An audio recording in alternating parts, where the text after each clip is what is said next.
चलिए दोस्तों, जो हमारे अभी 2 क्लास में टॉपिक चल रहा था घड़ी का, उस घड़ी से रिलेटेड हम कुछ चीज़ यहाँ देखेंगे और उससे संबंधित कुछ बात करेंगे। ठीक है, तो घड़ी में हमने कुछ चीज़ें देखी थी पिछली क्लास में 2 वीडियो में। अब हम जो आगे एक नेक्स्ट स्टडी करने वाले हैं उसमें ये कंडीशन आती है सी में कि जब घड़ी की दोनों सुइयां एक दूसरे के लंबवत हो। क्या हो? एक दूसरे के लंबवत। लंबवत यानी कि जो घड़ी की दोनों सुइयां हैं उन दोनों सुइयों के बीच में जो एंगल बनना चाहिए, जैसे कि 12 और 3 यानी कि फिक्स 3 बजे, इसके बीच में जो एंगल बनता है वो बनता है 90 डिग्री का कोण। तो ये यानी लंबवत यानी उनके बीच में 90 डिग्री का कोण बनना चाहिए। इस तरह हम देखेंगे कि एक घड़ी की सुई है जो 1 घंटे में लगभग 2 बार एक दूसरे के लंबवत होती है, यानी कि 3 बजे से लेकर 4 बजे के बीच में घड़ी कितनी बार लंबवत होगी। या फिर 12 से देखें 1, तो 12 से 1 जो ये 1 घंटा है, इसके अंदर ये इस तरह का 90 डिग्री का जो कोण बनाएगी घड़ी, वो 2 बार बनाएगी। तो इस हिसाब से, गणित के हिसाब से देखें तो 12 घंटे में, यानी एक दिन में 12 घंटे होते हैं और इन 12 घंटों में कितने 24 बार घड़ी की दोनों सुइयां एक दूसरे के लंबवत होनी चाहिए। 24 बार यानी 12 से शुरू करके वापस 12, इन 12 घंटों में 24 बार। लेकिन हम देखते हैं कि ये 24 बार ना होकर ये होती है कितनी बार? ये होती है 22 बार। कितनी बार? 22 बार एक दूसरे के लंबवत होती है 12 घंटे में। इस हिसाब से एक दिन, यानी कि एक दिन में हम जानते हैं दिन और रात, और उसके अंदर 24 घंटों के अंदर ये 44 बार 44 बार एक दूसरे के लंबवत, यानी उनके बीच में 90 डिग्री का जो एंगल है वो बनेगा। अब यहाँ ये देखना है कि ये 2 बार जो एक दिन में 12 घंटे में 24 की जगह 22 हो रही है, तो ये 2 कहाँ कम हुए? तो हम देखना चाहते हैं कि जो 2 से 3 और 3 से 4, ये जो 2 घंटे हैं, 1 घंटे में 2 बार, तो इन 2 घंटों में 4 बार होना चाहिए। उसकी जगह यहाँ ये घड़ी की सुई 3 बार लंबवत होती है। उसी प्रकार से ये 8, 9 और ये 10, ये जो 2 घंटे हैं, 1 घंटे में 2 बार, तो 2 घंटे में 4 बार लंबवत होनी चाहिए। लेकिन यहाँ पे भी 3 बार एक दूसरे के लंबवत होती हैं घड़ी की दोनों सुइयां। तो एक यहाँ से कम हुआ, एक यहाँ से कम हुआ। इस तरह 12 घंटे में घड़ी की सुइयां 24 बार एक दूसरे के लंबवत ना होकर 22 बार एक दूसरे के लंबवत होती है। ये हमने देखा था, कुछ पिछले वीडियो क्लास में भी हमने देखा था। अब आगे हम ये देखना चाहते हैं कि जब घड़ी की दोनों सुइयां एक दूसरे के क्या हो? लंबवत हो, यानी कि दोनों सुइयों के बीच में 90 डिग्री का एंगल हो, तो हमें निकालना है वो समय कि वो किस समय को घड़ी की दोनों सुइयां एक दूसरे के लंबवत यानी बीच में 90 डिग्री का कोण होगा। तो वो समय निकालना है। तो हम जानते हैं 1 घंटे में 2 बार होती है, तो वो समय निकालने का सीधा सा फॉर्मूला है 60/11 इंटू जो हमें समय दे रखा है, यानी कितने बजे, ±3। ये फॉर्मूला हम इसके अंदर यूज करेंगे, उससे हम निकालेंगे समय। जैसे हमें पूछ ले कि 12 से 1 बजे के बीच में ये घड़ी की सुइयां कितने बजे पे लंबवत होगी, यानी कि 12 से ज्यादा और 1 से कम, इन दोनों के बीच में ये लगभग 2 बार एक दूसरे के लंबवत होगी। इस कारण यहाँ हम ये प्लस और माइनस दोनों यूज लेंगे, एक बार प्लस का प्रयोग करेंगे, एक बार माइनस का प्रयोग करेंगे।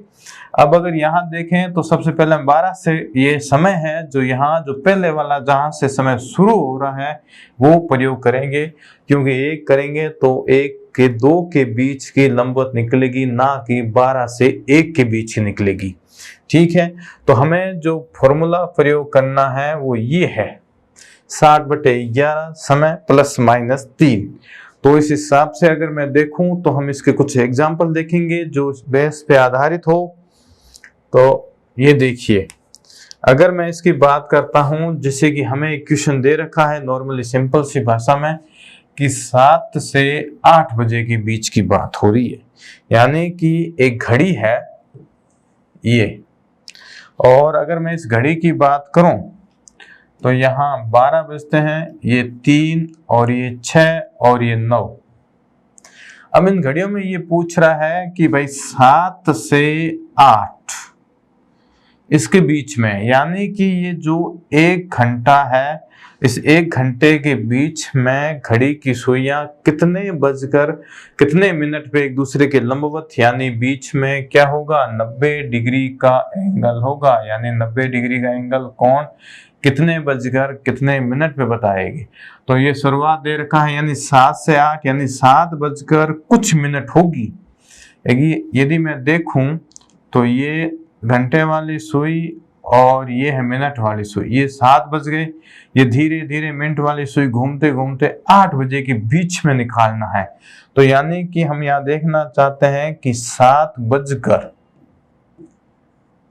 कुछ मिनट होगी, उस मिनट के बाद घड़ी की जो दोनों सुइयां हैं वो एक दूसरे के लंबवत होगी। और हम जानते हैं कि 1 घंटे में घड़ी की सुइयां कितनी बार लंबवत होती है, 2 बार। तो 7 बजकर 2 बार कुछ ना कुछ मिनट होगी, उसके ऊपर घड़ी की दोनों सुइयां एक दूसरे के लंबवत होगी। तो हम वो फॉर्मूला लगाएं जो हमने पीछे देखा था, 60/11 इंटू समय और प्लस माइनस 3।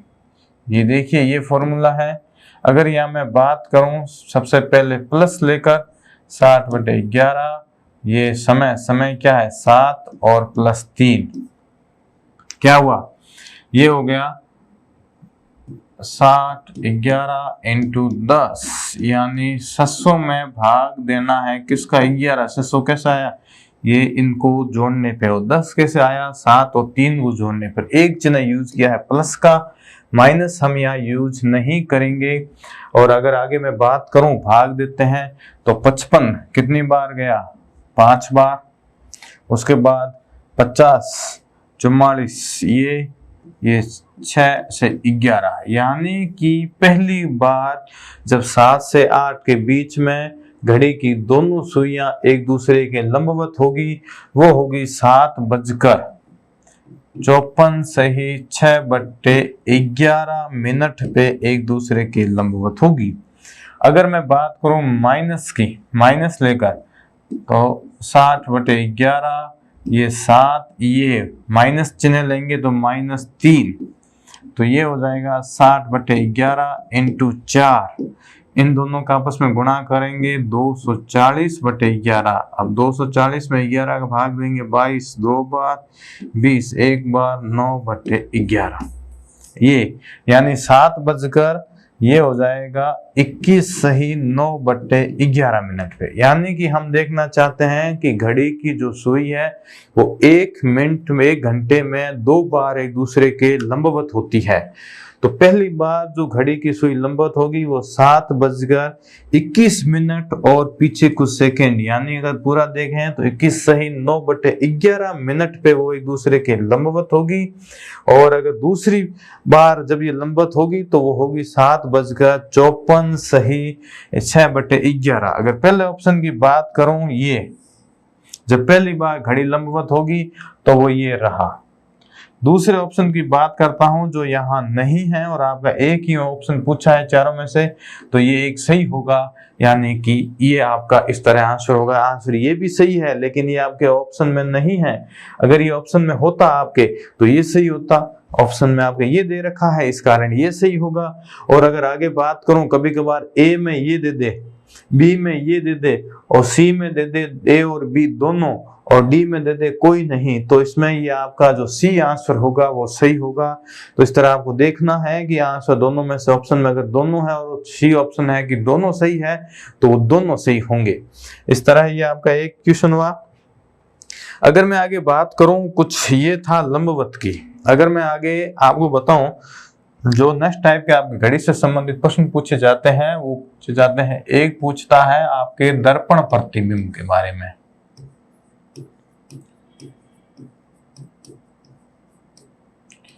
और एक जो क्वेश्चन आपको एग्जाम में हमेशा पूछा जाता है कभी कभार, वो है जल प्रतिबिंब के बारे में। इसमें हम ये देखते हैं दर्पण प्रतिबिंब में कि हमारे पास कोई घड़ी है और उसको हम जो कितने भी बज रहे हैं उसकी परछाई या उसका प्रतिबिंब हम दर्पण में देखते हैं तो उसका कुछ चेंज हो जाता है। वो दर्पण में हम देखना ये बताना पड़ता है कि भाई घड़ी में इतने बजकर इतने मिनट हुए हैं तो दर्पण में कितने बजेंगे। यानी कि इस दर्पण से संबंधित हमें जो प्रश्न पूछा जाता है इसमें ये पूछा जाता है कि जो घड़ी में वास्तविक समय है, वास्तविक समय जो हमें दे रखा है उससे हमें निकालना है दर्पण में जो समय दिखाई दे रहा है वो दर्पण में समय। और कभी कभार दर्पण का समय देकर हमें पूछा जाता है कि वास्तविक समय कैसे निकालते हैं। वो का वो हमें वास्तविक समय देकर उसका जल प्रतिबिंब पूछा जाएगा या जल प्रतिबिंब देख के हमके पूछेगा कि उसका वास्तविक समय कितना है। तो हमें वो दो चीज बतानी है। तो सबसे पहले दर्पण प्रतिबिंब को करने के लिए हमें एक चीज ये ध्यान रखनी है कि दर्पण में जो हमारा दायां भाग होता है वो बदल जाता है दर्पण प्रतिबिंब में बाएं भाग में।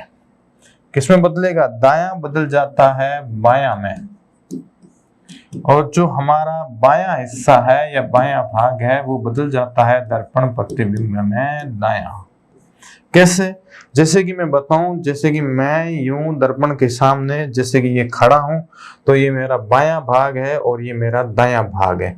अब जो सामने दर्पण है उसमें जो मेरी परछाई या प्रतिबिंब दिखेगा उसके अंदर मैं इस हिसाब से दिखूंगा। तो जो इस साइड मेरा बायां भाग था वो इस साइड आ गया दायां भाग, यानी चेंज हो गया प्रतिबिंब में। दायां भाग है वो बदल जाता है बाएं में और बायां बदल जाता है दाएं में, यानी कि राइट का लेफ्ट और लेफ्ट का हो जाता है राइट। जबकि जल प्रतिबिंब की अगर मैं बात करूं, जो हमारे एग्जाम में बहुत कम क्वेश्चन पूछे जाते हैं, ज्यादातर हमें पूछे जाते हैं दर्पण प्रतिबिंब के। दर्पण प्रतिबिंब में कोई वास्तविक समय दे देगा हमें और पूछेगा कि भाई उसका दर्पण में क्या समय दिखाई दे रहा है, या दर्पण में समय दे देगा कि एक घड़ी है जो कांच में दिखाई दे रही है परछाई उसका प्रतिबिंब, और उस प्रतिबिंब में इतने बजकर इतने मिनट हुए हैं तो वास्तविक समय क्या हुआ। उसी तरह जल प्रतिबिंब में क्या होता है, दाएं भाग का बायां नहीं बदलता और ना बायां का दायां बदलता है, वो केवल होता है दर्पण प्रतिबिंब में। जल प्रतिबिंब में एक ये सिस्टम होता है कि जो हिस्सा ऊपर है वो हिस्सा हो जाता है नीचे की ओर, और जो नीचे का हिस्सा है वो हो जाता है ऊपर की ओर। ये सिस्टम इसमें चलता है, यानी दर्पण प्रतिबिंब में दाएं बाएं का रूल चलता है और जल प्रतिबिंब में ऊपर नीचे वाला ये सिस्टम चलता है। ठीक है, अब आगे अगर मैं इसके कुछ बात करूं, जैसे कि हमें कोई वास्तविक समय दे दिया है और हमें पूछ रहा है वो दर्पण प्रतिबिंब से संबंधित, तो इसमें अगर मैं बात करूं फॉर्मूले की जिससे हम क्वेश्चन सॉल्व करेंगे, दर्पण प्रतिबिंब में अगर मैं दर्पण प्रतिबिंब की बात करूं तो दर्पण प्रतिबिंब में यदि हमें वास्तविक समय दे दे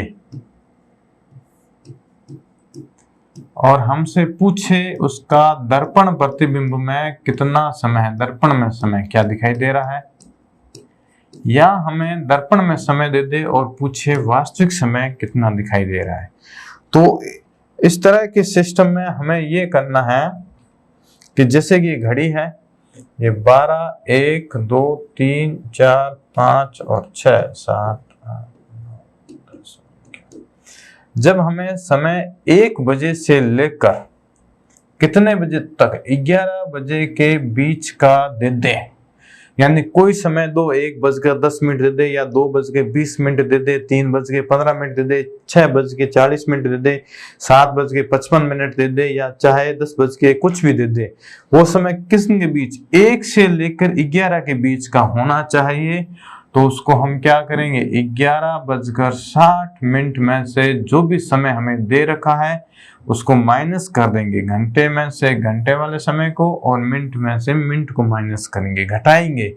तो उसके कारण अगर हमें यहाँ जो वास्तविक समय दे रखा है तो उससे जो माइनस करने के बाद बचेगा वो दर्पण समय आएगा, और अगर दर्पण समय दे रखा है तो यहाँ जो समय रख के हम 11.60 में से घटाएंगे तो वो हमें वास्तविक समय मिलेगा।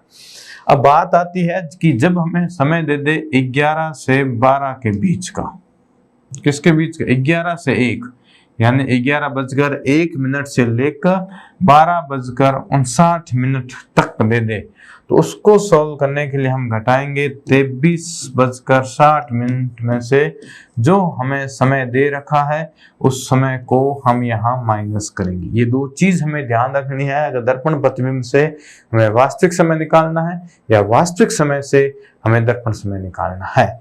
ठीक है दोस्तों, अगर आगे मैं आपके इसके उदाहरण की बात करूं तो देख लीजिए, ये पहला उदाहरण है कि घड़ी है और उस घड़ी के अंदर दोपहर के 5:25 हुए हैं। एक समय दे रखा हमें और ये समय कैसा है, ये समय है वास्तविक, दर्पण प्रतिबिंब नहीं दे रखा है, ये समय दे रखा है हमें वास्तविक समय है 5:25 घड़ी में, और शीशे में उस घड़ी में कितने बजे दिखाई देंगे, यानी कि हमें उसका क्या निकालना है, दर्पण प्रतिबिंब।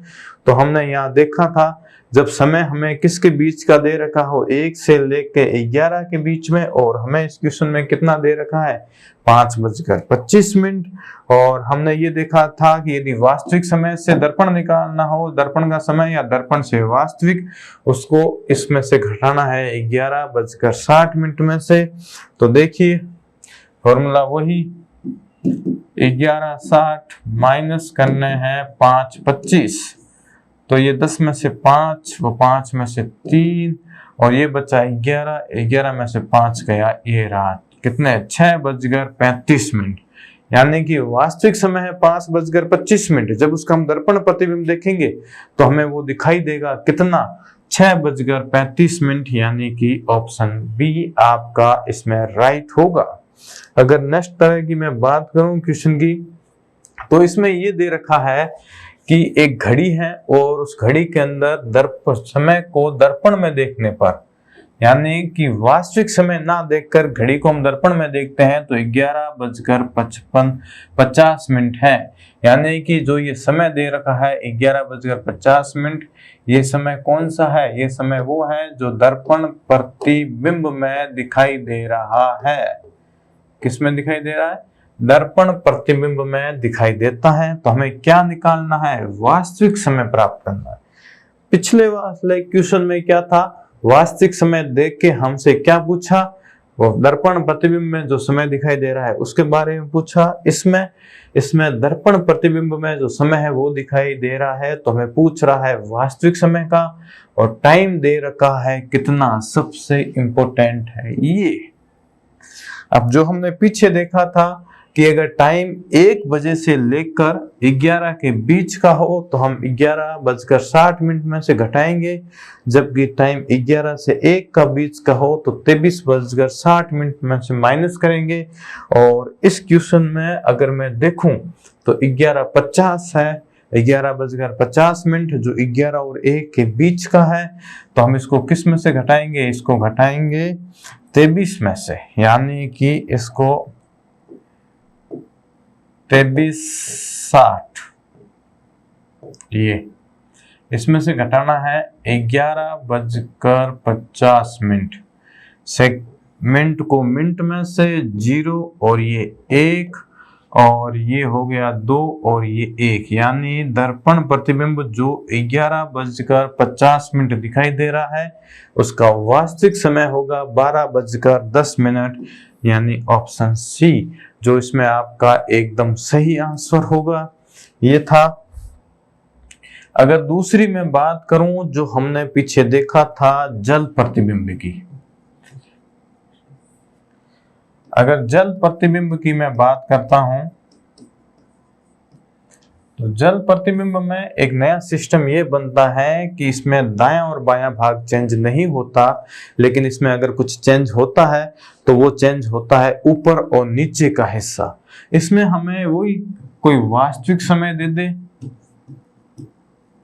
और हमसे पूछे, वास्तविक समय देकर वो हमसे क्या पूछ रहा है, जल प्रतिबिंब में कितना समय है वो पूछे, या जल प्रतिबिंब देखकर पूछे वास्तविक समय, तो हमें एक चीज ये ध्यान रखनी है, उसको निकालने के लिए 17:30 में से वो समय माइनस करना है। ठीक है, ये फॉर्मूला उस टाइम यूज लेना है जब जो ये समय दे रखा है इसके पीछे जो मिनट है वो या तो 30 हो या 30 से कम हो, उस टाइम ये लेना है। और जब मिनट 30 से अधिक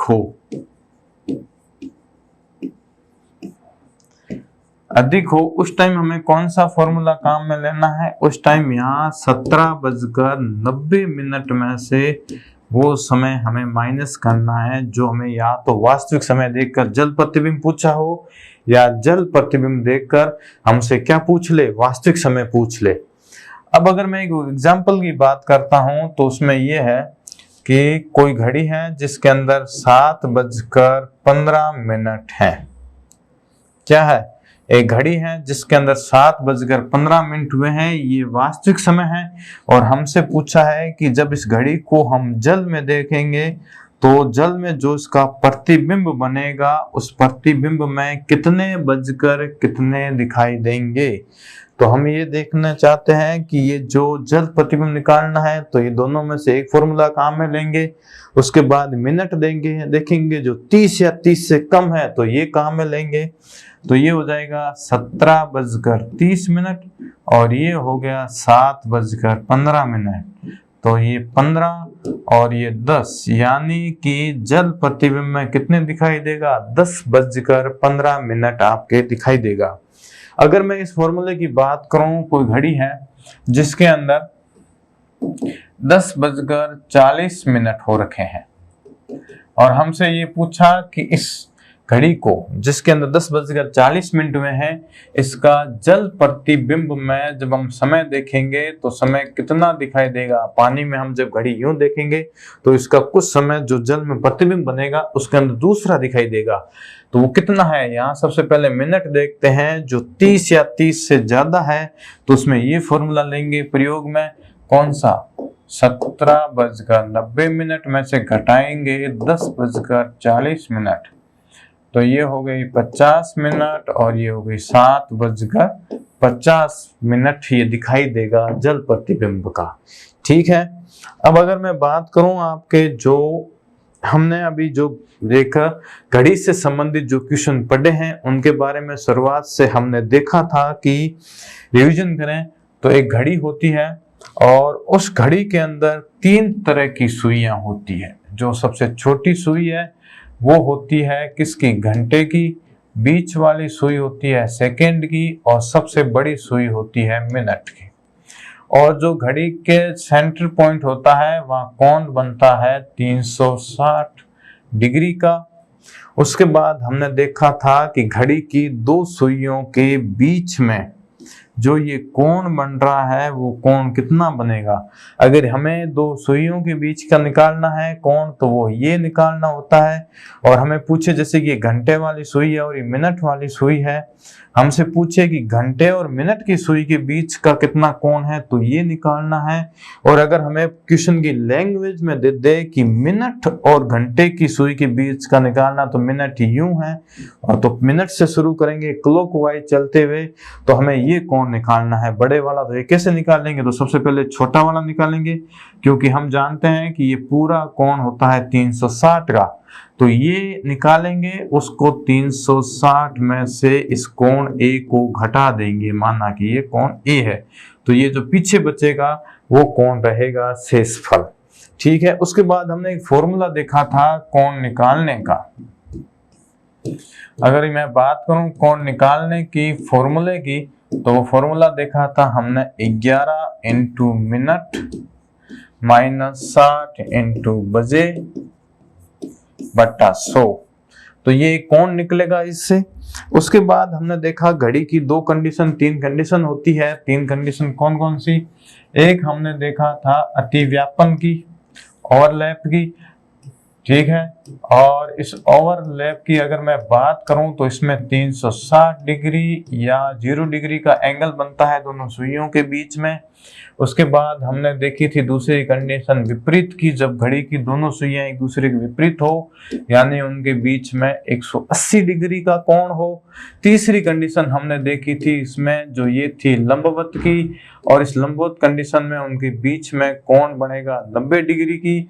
हमने देखा कि घड़ी की सुई है जो 1 घंटे में एक बार एक दूसरे के क्या होती है, ये अतिव्यापन होती है। विपरीत होती है ये भी 1 घंटे में एक बार होती है, लेकिन लंबवत होती है वो 1 घंटे में 2 बार होती है। उसके बाद हमने ये देखा कि 12 घंटे में कितनी बार एक दूसरे की अतिव्यापन होगी, ये होती है 11 बार। और विपरीत होती है 12 घंटे में ये भी 11 बार, और लंबवत होती है 12 घंटे में कितनी बार? 22 बार। अब कम क्यों हुआ? क्योंकि हम यहाँ देखें घड़ी की बात करें तो 11, 12 और 1 इन 2 घंटों में घड़ी की सुई एक बार अतिव्यापन करती है। अगर मैं विपरीत की बात करूं तो 5, 6 और 7 इन 2 घंटों में भी घड़ी की सुई एक बार एक दूसरे के विपरीत होती है। यहाँ 2 घंटे में फिक्स 12 बजे घड़ी की दोनों सुइयां एक दूसरे पे अतिव्यापन करती है। अगर मैं यहाँ बात करूं तो फिक्स 6 बजे घड़ी की सुइयां एक दूसरे पे विपरीत होगी। और यहाँ बात करता हूं मैं घड़ी की तो 2, 3 और 4, और यहाँ देखें 8, 9 और 10। तो इन 2 घंटों में 4 की बजाय 3 बार, और इनमें भी 4 की बजाय 3 बार घड़ी की सुइयां एक दूसरे के लंबवत होती है। अब हमें जो ये टाइम निकालना है उसके लिए एक फॉर्मूला था इसमें 60। इसमें जो फॉर्मूला हमने यूज लिया वो ये था कि 60/11 इंटू समय, जो समय जिसके बीच का हमें निकालना है पहला समय, इससे हमें कुछ मिनट प्राप्त होगी जो उतने बजकर इतने मिनट पे। अगर यहाँ पे मैं बात करूं इसकी तो वो हो जाएगा 60/11 इंटू समय और प्लस माइनस 6। ये तब प्रयोग लेंगे प्लस का जब समय 6 से कम हो, माइनस तब जब समय 6 से ज्यादा हो। और अगर यहाँ बात करूं तो मैं 60/11 इंटू ये हो जाएगा समय और प्लस माइनस 3। इसमें हम दोनों यूज लेंगे, एक बार प्लस और एक बार माइनस, क्योंकि यहाँ हमने देखा था कि 1 घंटे में सुइयां 2 बार एक दूसरे के विपरीत होती है। उसके बाद हमने देखा था जल प्रतिबिंब की बात की थी हमने, और जल प्रतिबिंब में दायां बायां भाग बदलता है, वास्तविक समय दे रखा हो या जल प्रतिबिंब दे रखा हो, और समय 1 से 11 के बीच का हो तो उसे 11:60 में से माइनस करेंगे, और अगर समय 11 से 1 का बीच का हो तो उसे 23:60 में से माइनस करके हम निकालेंगे। और रही बात ये दर्पण प्रतिबिंब की बात है, और जल प्रतिबिंब की अगर बात करूं मैं तो उसमें ऊपर और नीचे का हिस्सा एक दूसरे का बदलता है, तो उसको निकालने के लिए 17:30 में से समय को हम घटाएंगे, या 17:90 में से हम समय को घटाएंगे। इस तरह हमने घड़ी का चैप्टर पढ़ा है। थैंक यू दोस्तों।